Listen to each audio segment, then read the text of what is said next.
Hello IHHs, welcome back. I'm Kate Thompson-Davey, and this is episode 3 of season 2 of It Happened Here, Friends, Family and Fraud, the death of Dustan Blom. It's April 2013, and 37-year-old Dustan Blom is at one of his favourite haunts, a strip club called the Lollipop Lounge, deep in the heart of Randburg in northern Joburg.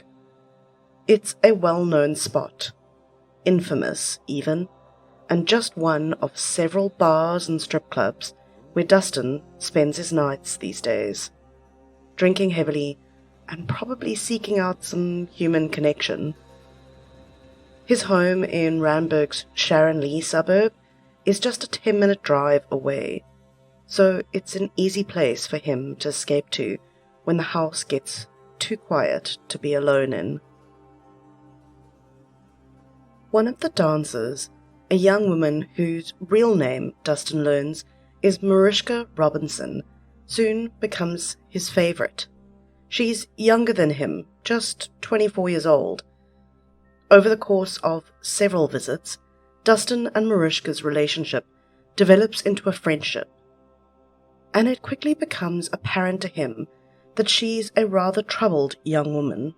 Maruschka tells him she's trying to get clean from her drug habits and wants to turn her life around. It's a sentiment that strikes a chord with Dustan. In the past few months, his own life has been completely turned upside down. His wife, Talita, died in hospital from complications after giving birth to their twins just a few months before. She had an amniotic embolism, which is a condition that leads to the collapse of the heart and lungs. And he was absolutely devastated by his grief, obviously, struggling to cope, let alone look after 2 newborns. So the babies have gone to live with Talita's family, and Dustan is often alone, processing what can only be imagined as an insurmountable level of grief. It's not the first tragic loss that he has experienced. Dustan's mom died of cancer when he was younger, and his father was in a horrific accident that left him with significant brain damage. He would later pass away as a result of this damage. Dustan and his sister Julie were very close, probably or maybe because of the traumas that they faced together. They also had extended family who cared for them, but the death of his wife in early 2013 sent him right back to that dark place, and he started to isolate himself from his family. As I said, his twins were being cared for by Talita's family, and although Dustan was caring and involved, he simply wasn't able to function enough to care for himself, let alone those children. It's perhaps understandable then why this, the loss of his wife at a time that should have been so joyful, has upended his life so dramatically. In any case, he's a broken man when Maruschka meets him, far removed from the smiling and proud husband pictured in his wedding photos. I think maybe that it's this vulnerability that draws Maruschka to him, and that leads the pair to becoming deeply entangled in each other's lives. Whatever it is, this friendship becomes significant quickly. The two of them reach a deal that Maruschka can come and stay at Dunstan's place while she tries to get her life in order. He'll provide her a safe place to get clean without having to worry about paying rent, so she can quit her job at the strip club and try to build a different future for herself. Now I know what that sounds like, especially in a world where we have been over-sexualizing women to the point that people view friendships between people of different sexes as inherently romantic or inevitably physical. So let me note here that, according to various accounts, Dustan and Maruschka were not in a sexual relationship. In fact, Maruschka's boyfriend, 32-year-old Jean-Pierre Milan, who went by JP, often visited her at the house, where Dustan paid the bills to keep them both housed and fed. Dustan had come into quite a bit of cash through the payout of an insurance policy after his wife's passing, and probably because of the state of suspended grief he was in, he was spending that money on nights out and drinking. So perhaps this was one way that he saw to put the money to a better use, to help someone else get their life together, as his own descended into chaos. It seems, to all intents and purposes, to have been a completely altruistic act, or at worst, one driven by Dustan's need to not have to come home to an empty house anymore. At this point, Dustan wasn't working anymore. He didn't really have to because of the influx of insurance money, but also he was hurting and had found lots of bad ways to cope with that pain. I don't say bad ways to judge him or ridicule him for this. Firstly, we all have maladjusted ways of coping, and secondly, a poor coping mechanism is still a coping mechanism in the way that circumstantial evidence is still evidence. The hope, though, is always that we are able to shift from the poorer coping mechanisms to the better ones. So no, I'm not saying this to be judgy and shitty, but drinking all day and partying all night is understandable, but not ideal. One of Dustan's friends, Ryan Pickford, would later say, I quote, "From what I understood, Dustan would wake up and spend most of his afternoons at the Dross in Olivedale, or he would socialise with these new friends. He was broken from what happened to his wife. He quickly started dabbling and spending time with escort women and in strip clubs." End quote. The Dross, if you're not familiar with it, is a pub franchise, and when his friend says he was dabbling, I take that to refer to drug use. But I guess for the sake of stigma attached to it, he doesn't say it outright. Dustan's drinking had really increased during this time, and he was starting to take more and more risks. In late May 2013, he'd even been pulled over and arrested for drunk driving. Instead of reaching out to family or another friend, Dustan rang his new roomie, Maruschka, and told her where to find his bank cards. He gave her his PIN number and sent her off to get enough money to bail him out. And from then on, Dustan would let Maruschka draw money with free rein, essentially.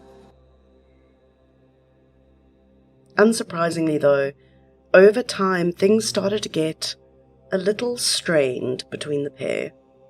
Maruschka wasn't really holding up her end of the bargain. She was still using various drugs, and Dustan was forking over a lot of money without the intended result of helping her get her life back on track. By September 2013, around 5 months after Maruschka had moved in, it seems that Dustan was finally trying to take more of an effort towards sorting his own life out. He'd also started dating. This woman was another dancer and potentially an escort, but according to her account, they had fallen in love. She was one of the only, if not the only, client that had ever made that transition for her. In later records and in media coverage, this woman is not named. She's given a pseudonym, and sometimes she's referred to as Tracy and sometimes as Jennifer. And this actually creates a little confusion down the line. I just want to flag it here. For this story, I am calling her Jennifer because that is the name given in the primary source that I used. But if you listen to the True Crime South Africa podcast episode on this case, I believe she's referred to as Tracy. So don't panic though. What you need to know is that she was a pretty positive influence in Dustan's life, and she cared about him. She also knew Maruschka. They had previously worked together for about 3 years, and she disliked Maruschka enough that the first time she and Dustan spent a night together, Jennifer had insisted that it shouldn't be at Dustan's house.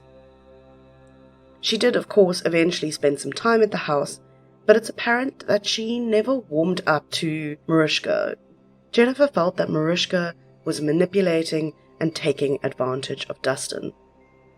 She also knew that Maruschka and JP, that's the boyfriend, remember, still used lots of drugs, and could probably guess that at least some of the money that they were pretty ostentatiously spending was being siphoned out of Dustan's account without his knowledge. We don't have a full account of what she really thought, but it is clear that she believed JP and Maruschka were bad news, both generally and specifically when it came to Dustan.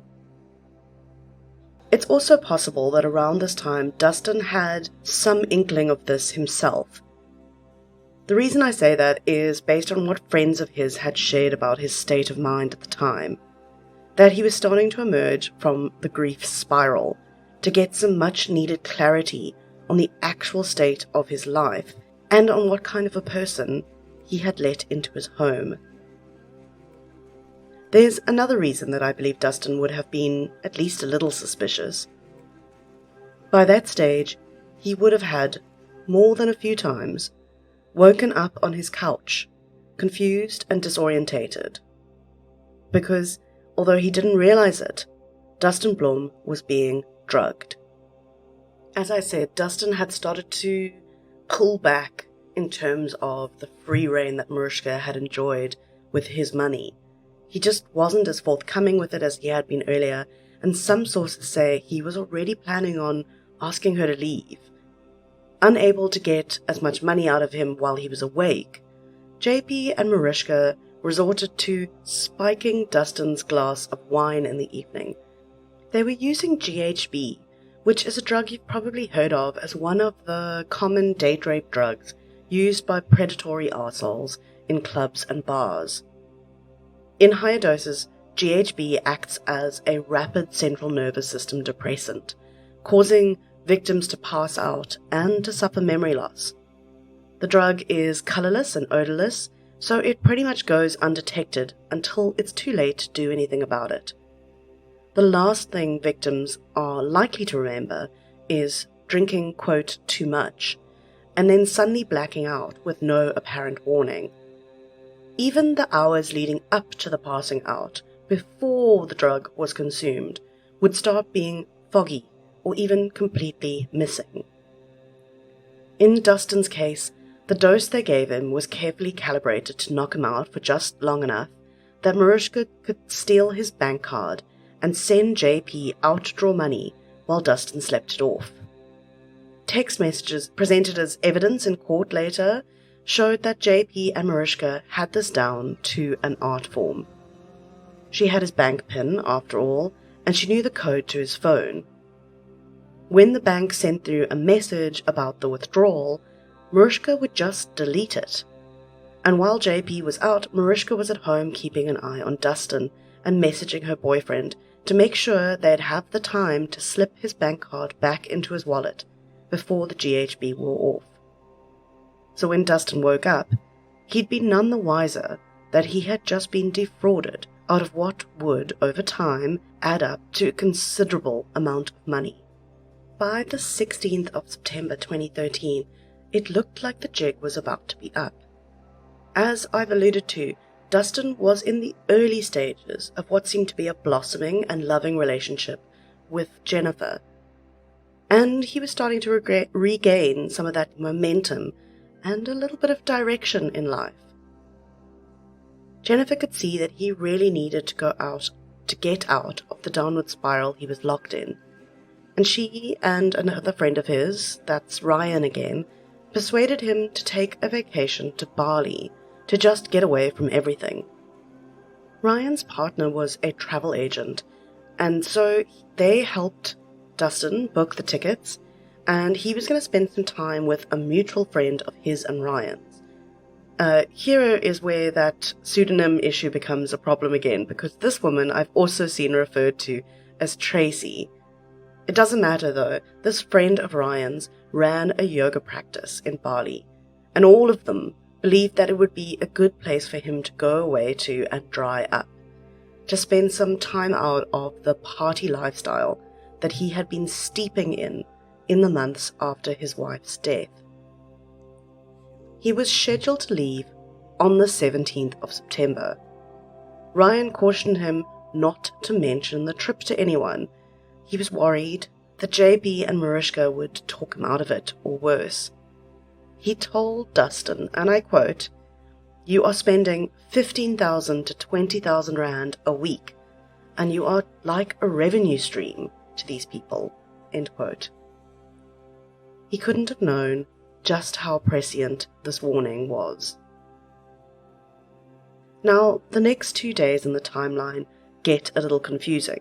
There's a lot to keep track of, multiple people in different locations, and there's a lot of contradiction when we get to JP and Maruschka's later testimony. But let's start on the 17th. It's the morning, and Jennifer is at Dustan's house alone with the terrible twosome. According to Jennifer, Maruschka was pretty upset when she found out Dustan was going to Bali. Jennifer had told her this the day before, and, shocking, Dustan's passport mysteriously disappeared, presumably after Maruschka heard about his plans. Now, I don't know for certain that Maruschka took the passport, but it seems really likely, especially when you factor in that JP also seemed to have some sort of sideline in forged documents, or at least he used them a lot himself. When he was eventually arrested, he had multiple identity documents on him in different names, so he would certainly have had a use for a stray passport. But I digress. Let's get back to the 17th. While Jennifer is over at Dustan's house, Maruschka and JP invite her into their room for a chat. She notes that they seem to be in good spirits, and they have a lot of drugs in a small backpack, far too much for two people to reasonably consume. When she asks them if they are celebrating, Maruschka chillingly answers, "We are going to have reason to celebrate." If Jennifer reads into this at all, she apparently doesn't mention it to Dustan when he returns later that morning. Dustan and Jennifer head out to the Dross for lunch with friends, and he tells them all that he's going to Home Affairs to sort out a temporary passport, having rescheduled his trip in the meantime. That evening, Dustan calls his friend Ryan to arrange to pick up the rescheduled ticket. He says he'll swing past in the morning of the 18th. He also drops Jennifer off at work that evening at around 6 p.m.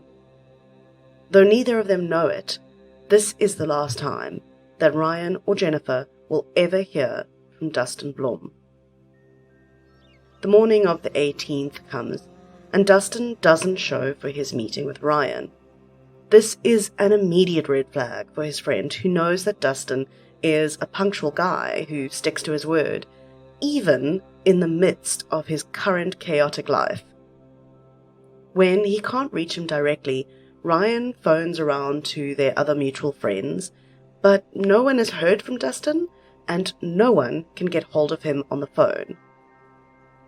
Ryan even mentions his concern to a police officer friend of his, and according to one account, goes to the morgue to try and look for his friend's body. So clearly, they're taking this very seriously, immediately.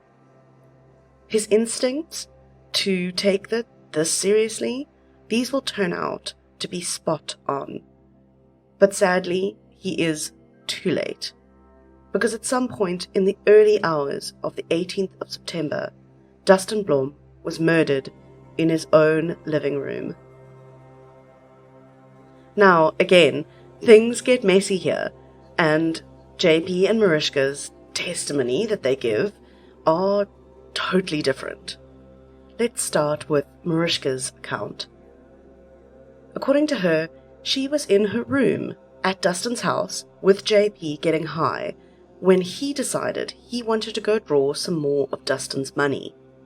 In this universe, the one of Maruschka's telling, she was reluctant to risk it because Dustan had already fallen asleep naturally, meaning that they couldn't roll out their usual strategy of drugging him and carrying out the theft while he was passed out. She was apparently worried that he would wake up and catch them in the act. But JP, she says, wouldn't be deterred.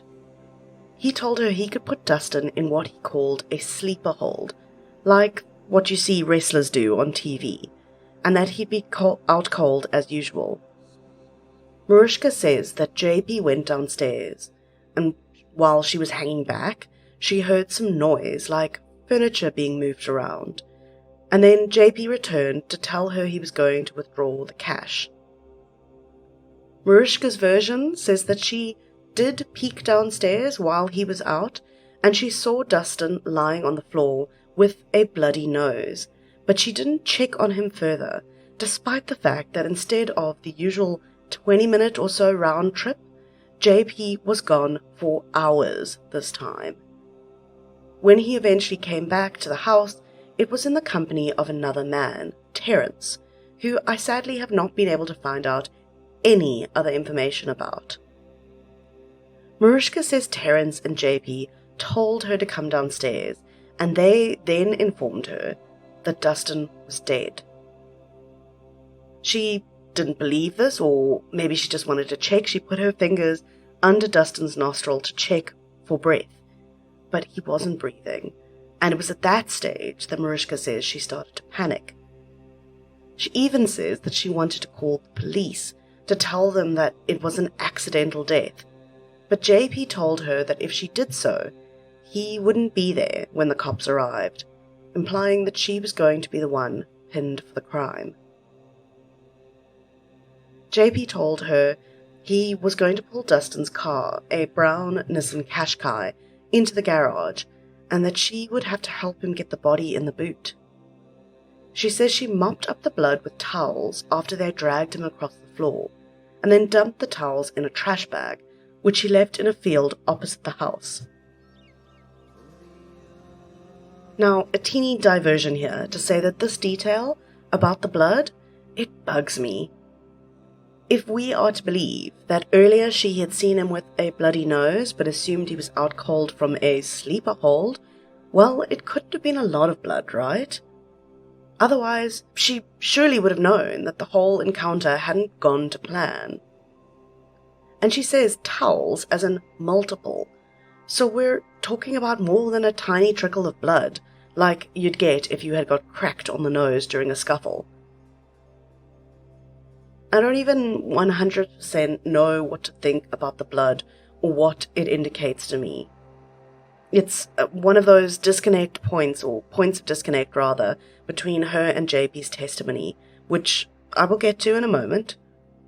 This diversion then is kind of a dead-end road essentially, but it is a detail that twigs something for me, a detail that I have not found a satisfactory explanation for, either in the testimonies or in my own reading between the lines of those testimonies. Anyway, let's go back to Maruschka's yarn. If she's trying to paint herself as some sort of victim in this whole thing, her next bit of testimony sure does not add to that depiction. After her supposed friend Dustan is dead by accident, misadventure, or intent, the pair, that's JP and Maruschka, went shopping in the Qashqai, with Dustan's body still in the boot. She also testified that she waited at a hotel afterwards, while JP drove the car to the nearby Montecasino entertainment complex, where he left the Qashqai parked, body and all, in the parking area. And then, like someone deeply concerned or worried about the role in the death of her friend, she went gambling with JP.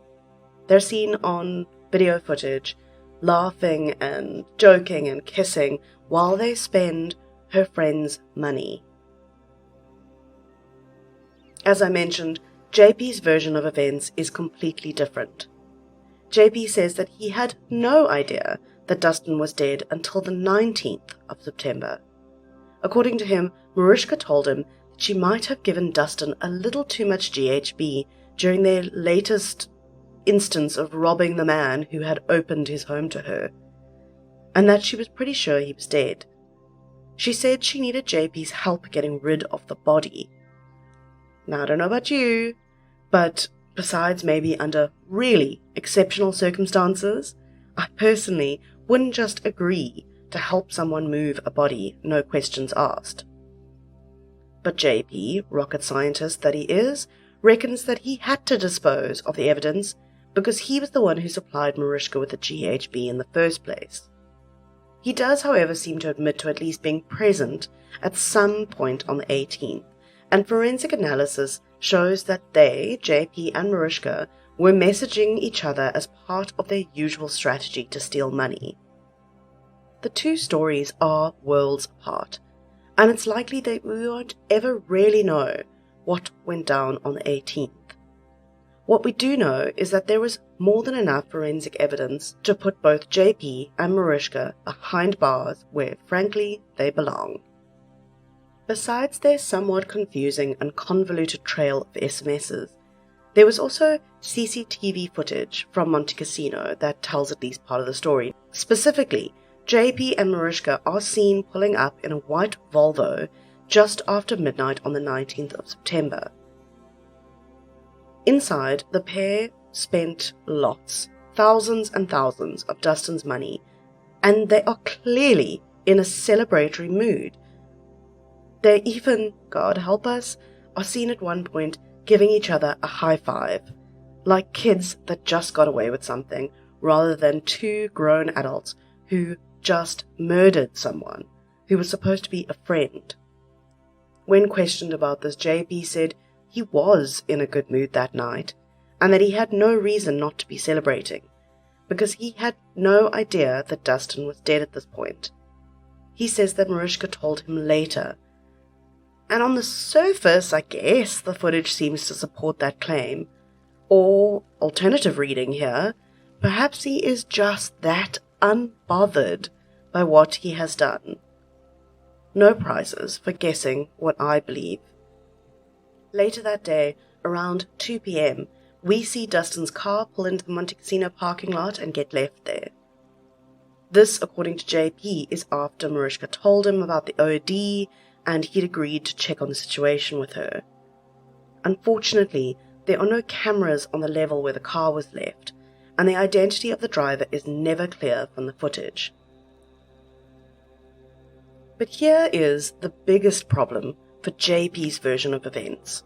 We would later hear from the medical examiner that Dustan's body showed signs of asphyxiation, with possible ligature marks, and that he had a fractured hyoid bone in his neck, suggesting considerable force had been applied to his neck when he died.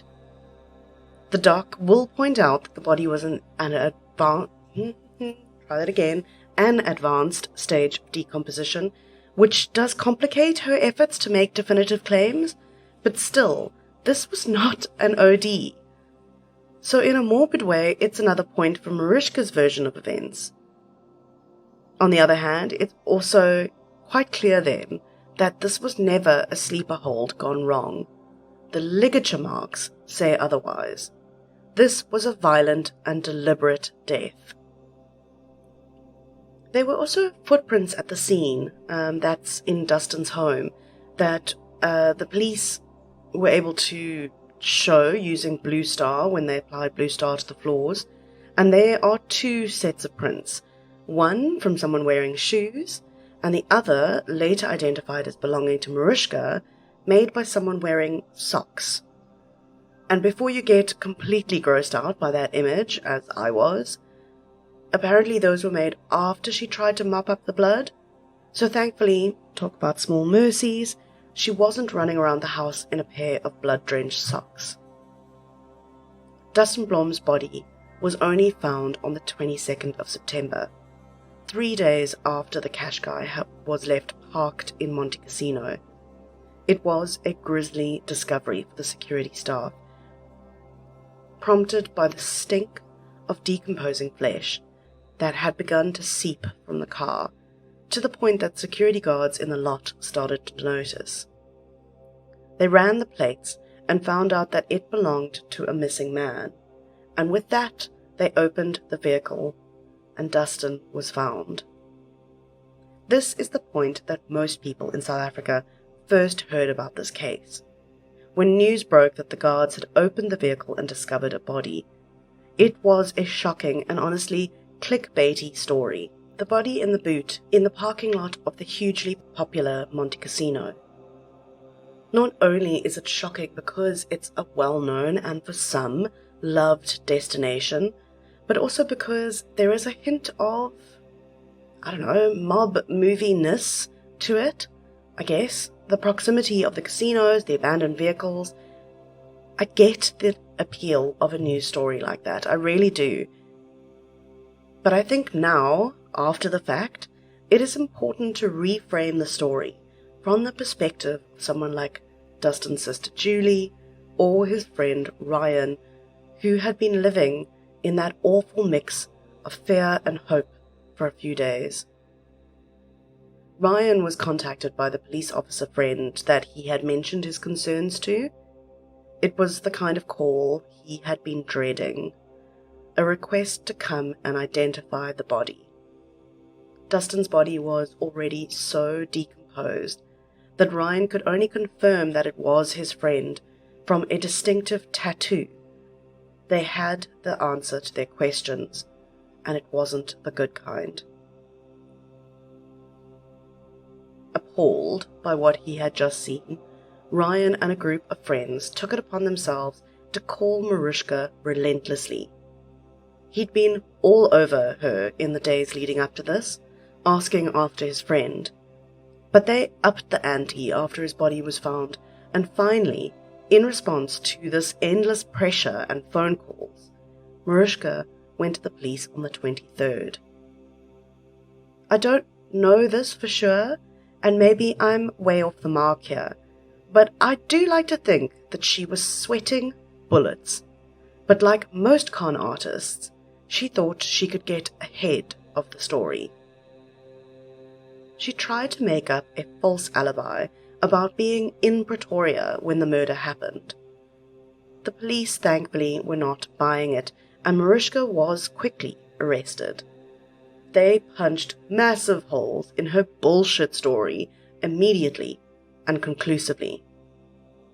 Maruschka, it seems, hadn't factored in the footage of her partying it up at the High Rollers table in Montecasino, right around the same time that she claimed she wasn't even in town. So yes, a con man, but not a mastermind.